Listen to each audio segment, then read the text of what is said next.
নষ্ট প্রায় জ্বালানি হয়ে যাবে। না না, একটু ওইটা ফ্রেশ আসবে, কিছু ফ্রেশ হয়ে যাবে।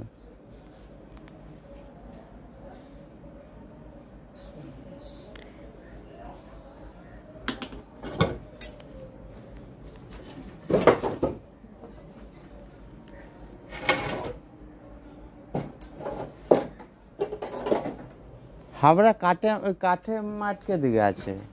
হাবড়া হাবড়া থেকে আমাদের ওখানে লোকেরা সব ও ওইদিকে সুবিধা আছে না?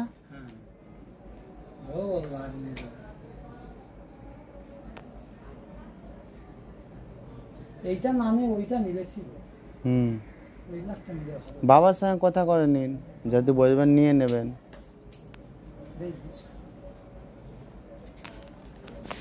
কি ছোট হাতি আসবে নাকি?